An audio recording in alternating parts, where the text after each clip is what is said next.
शहजादा कासम, मक्तल कहती है ये करबला का वाहिद शहजादा था जिसके बदन पे जिर्रा पूरी नहीं आई।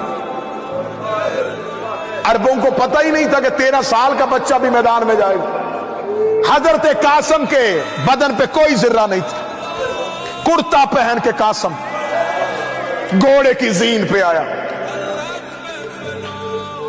अब्बास ने रकाबों को बुलंद किया। अब्बास ने कासम के पांव रकाबों में रखे। मैं फिर लफ्ज पढ़ने लगा हूं, मुसाहिब में यह जुमला तुम्हें याद आएगा। अब्बास ने कासम के पांव अपने हाथ से रकाबों पे रखे, रख के रो के कहने लगा है अल्लाह के हवाले। इधर हुसैन टीले पे या कासम मक्तल में गए। इतना जबरदस्त हमला किया हसन के बेटे ने। फुरात का घाट खाली, फौज कूफे की तरफ भागनी शुरू हुई। अकेला हसन का बेटा मक्तल में यूं घोड़े पे आवाज दे दे के कह रहा था, ओ तुमने मेरे बाबा पे ताना लगाया था,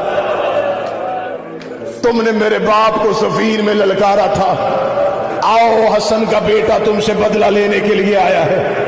या उमर इब्ने साद मलाओं ने करबला के टीले पे खड़े होके कहा, एक एक करके भेजोगे, ये हसन का बेटा है, हुसैन का भतीजा है, अब्बास का शागिर्द है, इसकी रगों में अली का खून है, एक एक करके ना भेजो, चारों तरफ से हमला कर दो। चारों तरफ से फौजों ने हमला शुरू किया। जिसके पास नेजा था उसने नेजा फेंका, जिसके पास तीर था उसने तीर फेंका, जिसके पास लाठी थी उसने लाठी मारनी शुरू की।